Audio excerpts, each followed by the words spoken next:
नमस्कार, आप सबको प्रणाम।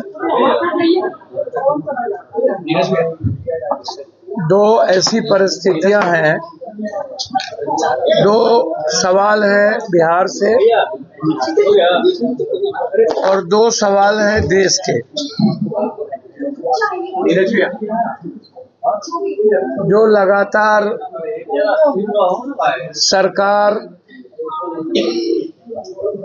का जो डबल गेम है, डबल रोल है, डबल कैरेक्टर है, सरकार और विपक्ष दोनों का जो डबल कैरेक्टर है, डबल रोल है, और अन्य नेताओं का भी जो डबल कैरेक्टर है, वह आम जनता उससे परेशान है। आम जनता की स्थिति बिहार की जितनी बुरी है, मैं समझता हूं कि हिंदुस्तान में कहीं भी इतनी बुरी परिस्थिति नहीं आ रहा है। इसीलिए आज मैं आप सबको कि मैं सही जानकारी आपको दे पाऊं बिहार के बारे में आपका समझना वो बहुत जरूरी। कैसे दिग्भ्रमित किया जा रहा है बच्चों की स्थिति को,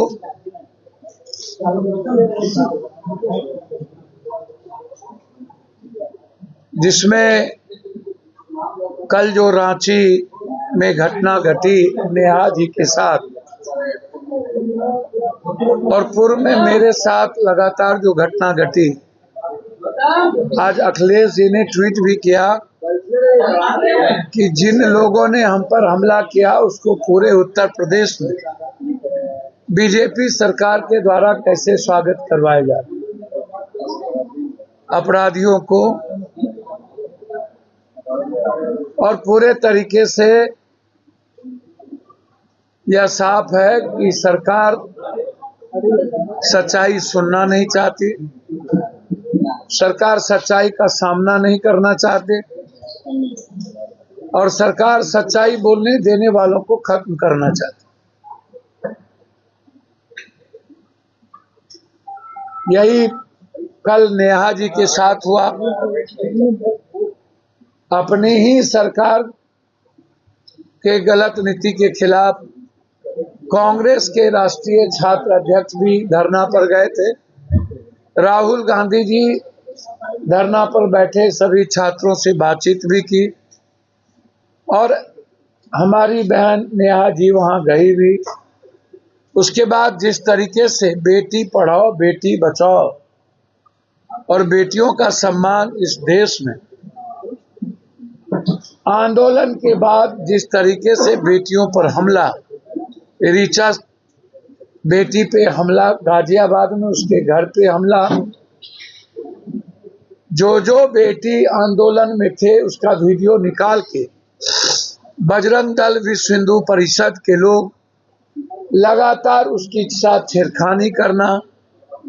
कई बेटी हमारे आदरणीय नेता राहुल गांधी के समक्ष आए और उन्होंने अपने इंटरनल पार्ट में लाठी प्रवेश करने का, लाठी से मारने का, कपड़े फाड़ने का और बाजार में गाड़ी के भीतर जाति पूछने का, तुम किस जाति के हो, तुम किस धर्म के हो, क्या तुम मुस्लिम हो, यदि मुस्लिम हो तो इसको आतंकवादी उग्रवादी बना दो, कोई दलित लड़की है तो इसको आतंकवादी बना दो।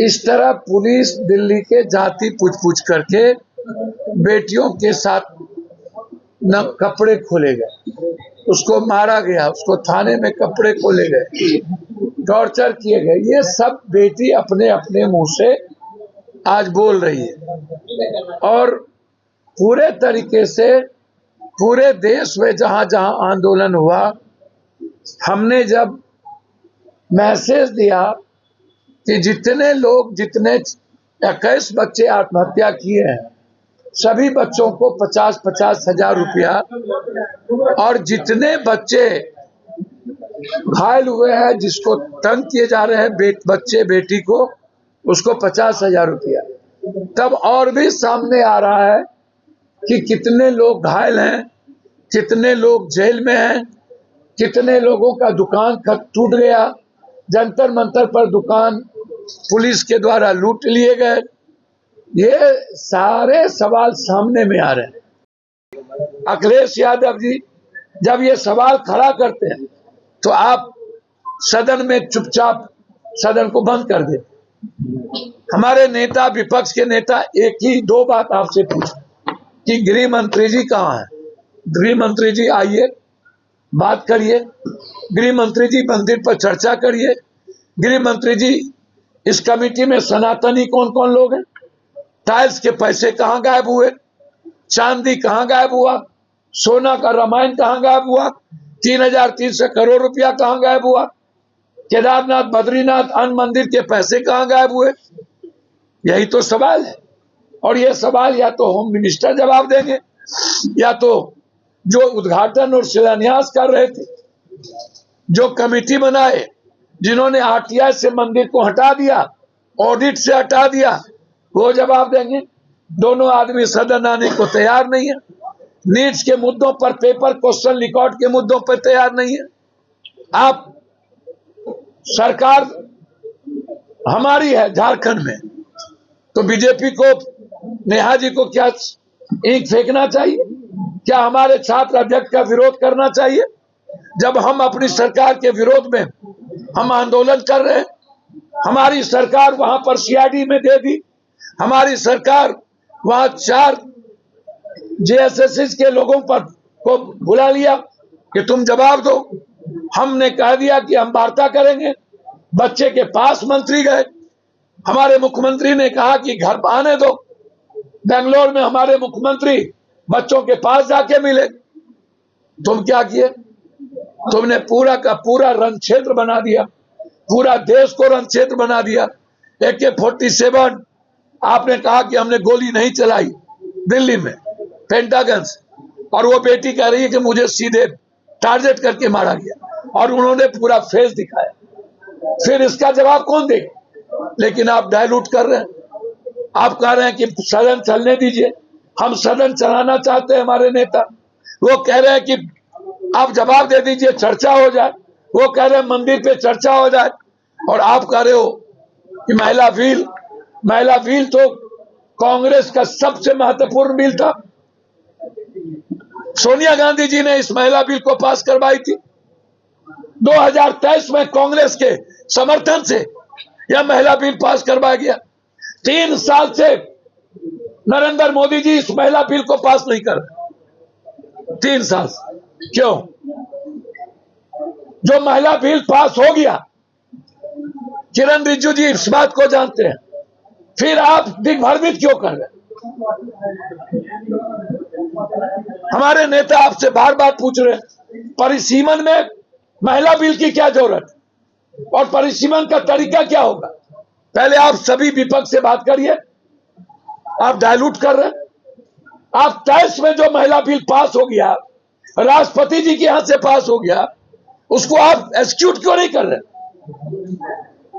सवाल है मंदिर, सवाल है बच्चे, सवाल है उड़ीसा का पेपर लीक, सवाल है महाराष्ट्र का पेपर लीक, सवाल है उत्तराखंड का पेपर लीक, सवाल है पंजाब का पेपर लीक, सवाल है राजस्थान का पेपर लीक, सवाल है झारखंड का पेपर लीक, और आप उसको डायलूट करते जा रहे। हमारे बच्चे की जिंदगी तबाह कर रहे हैं।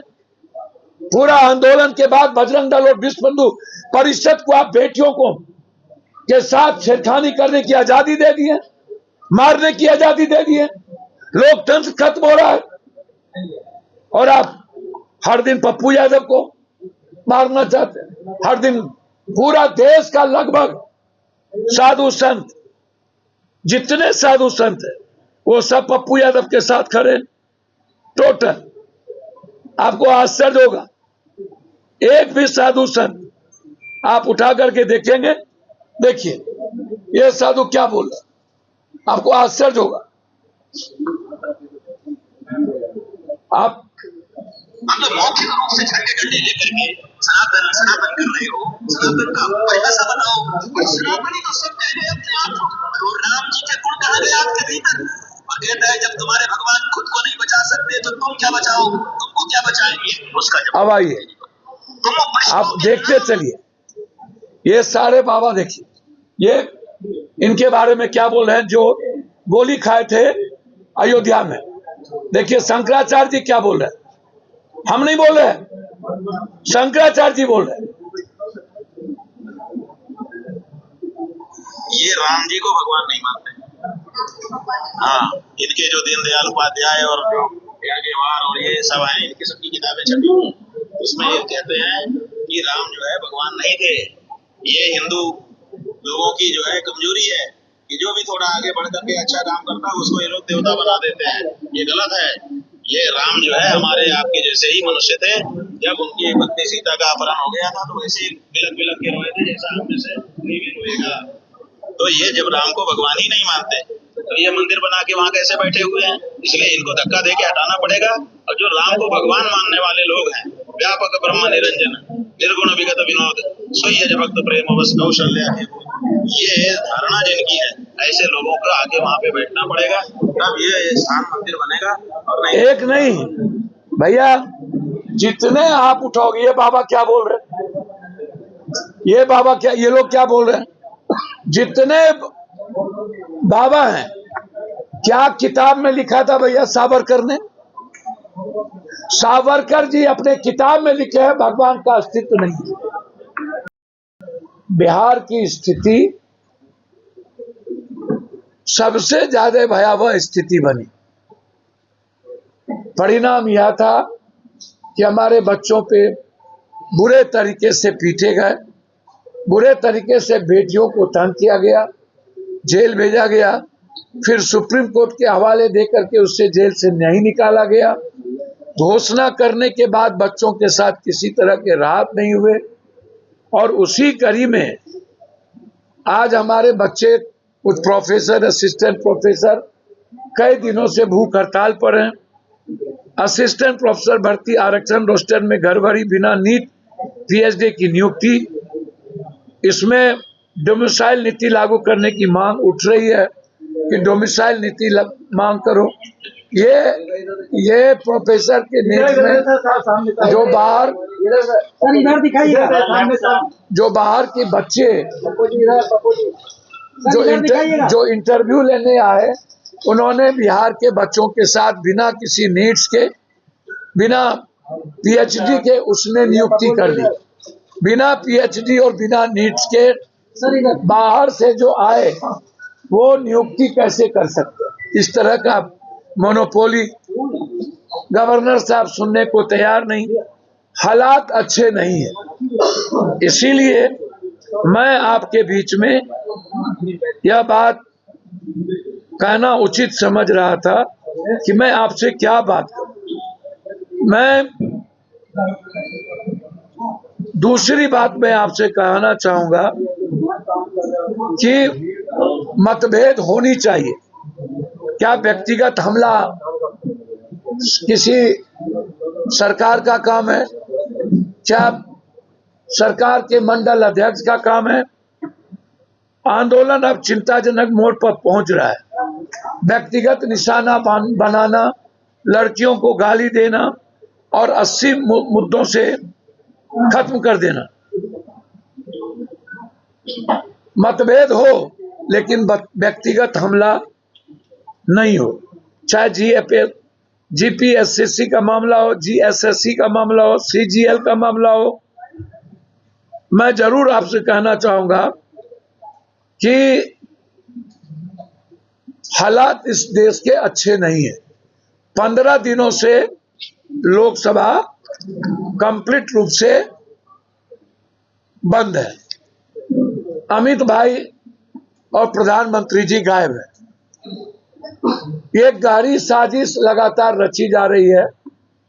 मैं बार बार कह रहा हूं, हमारे नेता बार बार राहुल गांधी जी इस बात को कह रहे हैं कि दिल्ली पुलिस की जिम्मेदारी गृह मंत्री की होती है। आप बताइए, आपको बताना चाहिए कि हमारी बच्ची के साथ दरोगा इंटरनल पार्ट में लाठी प्रवेश किया, उसका जवाब कौन देगा? एफआईआर हुआ कि नहीं? डिस्चार्ज हुए कि नहीं?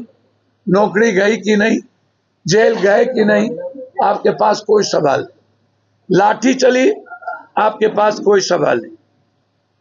यह जवाब मंदिर चोरी में आपने बड़ी धूमधाम से बड़ी बात कही थी 25 में कि हमने ये कमेटी बनाया। कौन है चंपत राय? चंपत राय के बारे में यौन शोषण से पीड़ित है, यौन शोषण का केस है। साधु को, शंकराचार्य को छोड़ के किस आधार पर चंपत राय को, किस आधार पर गिरी को आपने इस कमेटी में और नृपेंद्र मिश्रा को अध्यक्ष बनाया? आधार आपका क्या था? इसमें क्या शंकराचार्य थे? क्या शंकराचार्य और साधु संत ने चयन किया था? सरकार खुद चयन की और फिर सरकार ने उसको अपने लोगों को कुछ आरएसएस के लोगों को दे दिया और कुछ सरकारी लोगों को दे दिया। आप इतने बड़े मंदिर चोरी हुई 3,300 करोड़ से ऊपर, उसके पहले जमीन इनके नाम से, चंपत राय के नाम से कर दिया गया। गोविंद गिरी को कोषाध्यक्ष बना दिया गया। इस ट्रस्ट में और भी लोग लगातार रहे। आप ना उसको क्लीन चिट आप एसआईटी के द्वारा देने के लिए बनाया और उसको क्लीन चिट दे दी। आप आके जवाब दीजिए, आप बहस कीजिए मंदिर के मुद्दों पर, सनातन के मुद्दों पर। शंकराचार्य आपसे क्या कह रहे हैं, आप उस पर बोलने को तैयार नहीं है। देश में आप अघोषित, समझिए कि पूरा देश कर्फ्यू लगा हुआ है, पूरा देश गृह युद्ध की स्थिति बनी हुई है, पूरा देश जैन जी लगातार हर मुद्दों पर, अल्फा जैन जी अपनी आवाज उठा रहे हैं। आप उस आवाज को दबाने के लिए और विपक्ष के आवाज को आप सदन में बोलने नहीं देते हैं। हेडगेवार ने कहा कि हिंदू धर्म होता ही नहीं है, अपने किताब में लिखे हुए हैं। राम भगवान है ही नहीं। दीनदयाल उपाध्याय बोले राम भगवान है ही नहीं, आम आदमी है। हमको काहे न मार रहे हो भाई? हम तो गोविंद गिरी काल नेमी सन, जो काल नेमी रावण, विद्वान रावण ने वेशभूषा पहन के मां सीता का हरण किया था, उस तरह आज राम के चंदे का, राम पूरे देश की आस्था का, सनातनियों के विश्वास का हरण किया। हम उस काल नेमी बाबा का हम वेश धारण करके रूपांतरण किए और पूरी दुनिया को बताए कि हमें सनातनियों को बचाना है। हम सनातन की संस्कृति, सनातन में सबके साथ सबको लेके चलने वाली जो विचारधारा है, ना कोई दलित, ना कोई बैकवर्ड, ना कोई फॉरवर्ड, ना कोई जाति, ना कोई धर्म, हम सब के सब सनातनी, उसको लेकर के पप्पू यादव का रूपांतरण था। नेहा जैसी लाखों बेटी लड़ रही है नीट्स और बच्चों के भविष्य के मुद्दों को लेकर, तो आप दोनों मुद्दों पर मार रहे हो। मेरी बेटी को भी मार रहे हो, सबको मार रहे हो। इसीलिए जब तक जवाब नहीं देंगे गृह मंत्री जी, नरेंद्र मोदी जी चंदा चोरी पर और परिसीमन के पहले महिला आरक्षण बिल जो देश में हमारे आदरणीय नेतृत्व, हमारी मां के तरह सोनिया गांधी जी और इंडिया गठबंधन के पूरी सहमति से पास हुआ था, उसको लागू नहीं करोगे तब तक आपकी मंशा है सदन नहीं चलने देना। और हम लोग की मंशा है सदन चलाकर सनातन और 100 करोड़ सनातन में विश्वास रखने वाले, राम में, शिव में, नानक में, बुद्ध में, कबीर में, कृष्ण में, राम रहीम में जो विश्वास रखने वाले लोग हैं, उनके विश्वास को जिंदा रखना। इसीलिए सोमवार से जो इनकी चालाकी है वो दिग्भ्रमित नहीं होगी। पहले आप पेपर लीक पर लाठी गोली पर, बच्ची के टॉर्चर पर, और लगातार जो जुर्म कर रहे हो पूरे देश के बच्चे और बच्चियों पर, उस पर आपको जवाब देना पड़ेगा। इन चंपत राय, गोविंद गिरी, नृपेंद्र गुप्ता को आपने क्यों बनाया? आप संतों को राम ट्रस्ट की जिम्मेदारी कब दोगे? जब तक संत को, शंकराचार्य को जिम्मेदारी नहीं दोगे, तब तक लगातार विपक्ष अपनी आवाज को उठाता रहेगा। एक दूसरा बिहार से जुड़ा सबसे बड़ा मुद्दा, वह मुद्दा है जो एग्जीक्यूटिव इंजीनियर की हत्या हुई। एग्जीक्यूटिव इंजीनियर की हत्या, मैं पहला उनकी पत्नी का बयान, बिल्कुल कि हमारे पति को मारा, विधायक के फोन आते थे, हमसे पैसे मांगे जाते थे, और फिर उसके बाद उसको दिग्भ्रमित करना। मैं सरकार से मांग करता हूं कि ये बार बार आप जो कालनेमी तरीके से अपने माफिया अपराधी, अपने नेता की गलत अपराधी प्रवृत्ति को आप क्यों बचाना चाहते? आप अपने सरकार के में जो अपराधी है उसको क्यों बचाना चाहते? एग्जीक्यूटिव इंजीनियर की हत्या कंप्लीट रूप से बड़ी साजिश है, और उसमें 3 से 4 लोग हैं। पोस्टमार्टम में कई जगह चोट है। एक ड्राइवर, किस आधार पर ड्राइवर को आप कहोगे? ना तो ड्राइवर का कन्वर्सेशन है, ना तो टेलीफोन का कोई आदान प्रदान है, ना एक ड्राइवर गाड़ी नदी में गिरा करके वो मार सकता है अकेले, और अकेले किसी को नहीं मार सकता। यदि ड्राइवर की हिस्सेदारी होगी तो निश्चित रूप से उस मर्डर में ड्राइवर के साथ और भी लोग होंगे।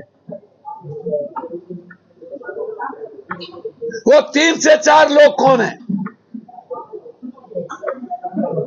सरकार यदि पैसे की ताकत या उस परिवार को डराकर केस खत्म, ये सुप्रीम कोर्ट इसको कभी स्वीकार नहीं किया है।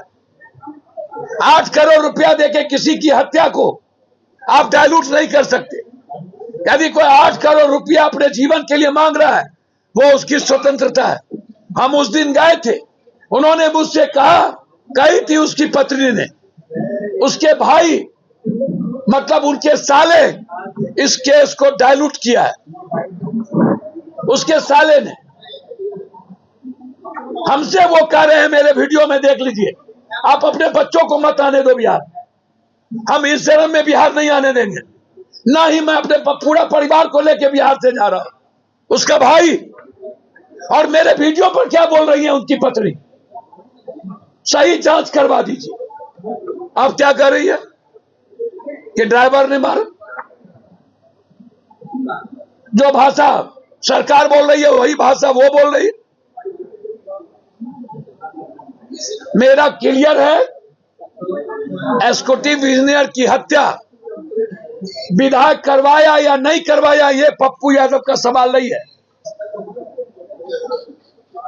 पहले विधायक का नाम उनकी पत्नी ने ली प्रेमा फैसी में, और आप 1 घंटे के अंदर आपने यह कैसे कह दिया कि ड्राइवर ने मार दिया? आपका कौन सा एफएसएल, कौन टेक्निकल सेल ने आपको कह दिया? जब पोस्टमार्टम नहीं आया, जब कोई सीसीटीवी फुटेज नहीं है, वहां आधार क्या था आईजी साहब का? वो अच्छे अफसर हो सकते हैं, लेकिन वो सरकार के दबाव में बात किए। आधार क्या था 1 घंटे 2 घंटे के अंदर खुलासा करने की? आप इंतजार करते, आप पोस्टमार्टम रिपोर्ट आने देते, आप सीसीटीवी फुटेज को निकालते, आप 5 किलोमीटर के रेडियस में फोटो सीसीटीवी फुटेज निकालते, एग्जीक्यूटिव इंजीनियर साहब का टेलीफोन का कन्वर्सेशन का आदान प्रदान देखते, उसका पूरा कॉल डिटेल निकालते, जहां पर उनकी घटना घटी है वहां कौन कौन मोबाइल का लोकेशन है, आप वो निकालते। ना तो आपने मोबाइल लोकेशन निकाला, ना तो उनके आदान प्रदान कॉल डिटेल निकाला, ना तो सीसीटीवी फुटेज निकाला, ना पोस्टमार्टम हुई। 2 घंटे के अंदर ड्राइवर ने मार दिया, ये आप कैसे कह सकते। मैं उस परिवार को कहा कि आप सरकार से पैसा नहीं लो, पप्पू यादव 1 करोड़ रुपया देगा। मैंने तो कहा पूरे भारत के जीएनजी को 50-50 हजार रुपया जो परिवार मरे हैं उसको, और 25,000 जिसको तंग किया गया उसको। जितने ऐसे परिवार हैं, 1 सप्ताह के शुक्रवार के पहले सबके घर में पैसा। जंतर मंतर पर जितने दुकान को लूटा है सबकी मदद पप्पू यादव के तरफ से 50-50 हजार रुपये। लोग ये लोभ और डरा कर केस को डाइवर्ट करना, इसलिए सीबीआई इंक्वायरी के साथ हम चाहेंगे हाईकोर्ट के मॉनिटरिंग में यह केस की जांच हो। केस को खत्म करने की साजिश की गई है, इसमें बड़ी बड़ी मछलियां हैं और उसको बचाने का प्रयास किया गया है। सरकार यही है। दूसरी तरफ भरत तिवारी जी,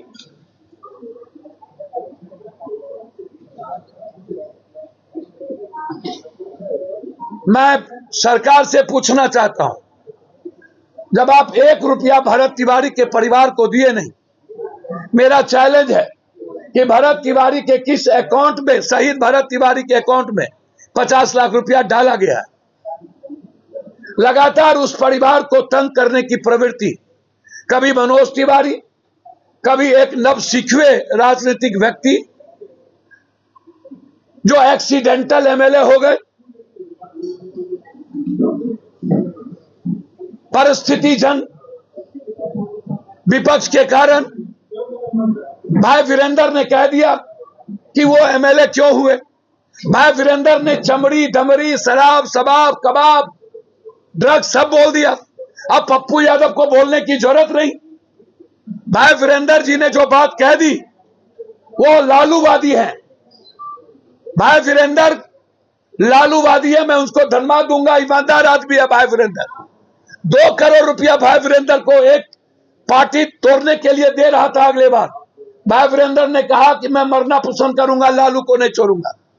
और यदि भाई वीरेंद्र ने कहा यादव मुसलमान का वोट डायलूट क्यों हुआ, क्यों गए, और वो नवसिखुए कभी नीच के बच्ची के साथ दूरतई दुष्टई, कभी भरत के परिवार ने तो कहा कि हमको इस्तेमाल किया गया, हमको बुलाया गया और कह दिया हमसे मिलने आए, 1 रुपया मदद तक नहीं की, फिर हमारा फोन तक नहीं उठाया। 100 करोड़ का मानहानि का मुकदमा इस पर ठोकना चाहिए। किस आधार पर शहीद परिवार को, परशुराम के खानदान का यह संस्कार नहीं है पैसा लेने का। मैं नहीं मानता। शहीद के परिवार को उन्होंने गद्दार कहा है, यह बिल्कुल गलत है। वो शहीद का परिवार है, उस पर जुल्म लगातार हो रहे हैं। चुनाव में भी उस पर प्रेशर था। और याद कीजिए, पप्पू यादव हमेशा एक बात कह रहा था कि आरा की पुलिस ने गोली नहीं मारा है, और वो साबित हो गया कि पटना से एसटीएफ गए थे और भरत तिवारी जी को एसटीएफ ने मारा, एक गिरफ्तार भी हुआ एसटीएफ। हम हमेशा एसटीएफ की बात बोले हैं, एक भी लोगों ने इसका डिमांड नहीं किया। हम दोबारा गए, पहली बार मदद किए, दूसरी बार फिर 2.5 लाख रुपया मदद की। फिर भरत तिवारी जिस परिवार को लेकर लड़ रहा था, उस परिवार के पूरा परिवार बाढ़ में जा गया, उसके लिए अलग से उनके पिताजी को 50,000 रुपया दिए कि आप खाना खिलाओ। मुझे कोई लेना देना नहीं है राजनीति से, लेकिन मेरा सवाल है विपक्ष के नेता से, आपको सब नाश करके अब पूरे प्रदेश का सामाजिक न्याय को बर्बाद करके और समाज को कटघरे में कर आप बंटी यादव को 20 दिन के बाद 5 लाख तो 1 लाख भरत तिवारी जी को भी दे देते, नीट्स के बच्ची को भी दे देते, नालंदा में 2 पासवान को मारते मारते मार दिया उसको भी दे देते, नगर नौसा में भी दे देते, अत्यंत पिछड़ी जाति की बेटी उसको भी दे देते, छपरा में लगभग 30 यादव मारे गए हैं उसको भी दे देते। कितना दिन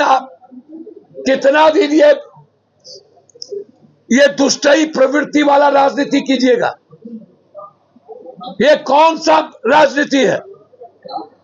आपको नीट्स की बच्ची नजर नहीं आई? दिल्ली में, पटना में और भी लोग डेथ किए, वहां नजर नहीं आया? और भी एक यादव की बेटी सिटी में मरी, वहां नजर नहीं आया? कितने बच्चे मरे, वहां नजर नहीं आया? संजय मुखिया जी का मर्डर हो गया, वहां नजर नहीं आया? आप गए तक नहीं। ऐसे ही विपक्ष के कारण आज ये बहरूपिया जैसे लोगों का एक्सीडेंटल उदय हुआ और वो अपने को ईमानदार कहता है। मैं इसके एक एक रुपये के बारे में बहुत जल्द खोलूंगा। ये पैसे कहां से लाए, कहां से कमाए? 15 तारीख के बाद। इसीलिए सीबीआई इंक्वायरी के साथ जज साहब, और 1 रुपया सरकार ने भरत तिवारी को नहीं दिया और उसके बाद गलत तरीके से उस परिवार को गद्दार बनाया गया और अब साजिश की जा रही है उस परिवार को खत्म करने की।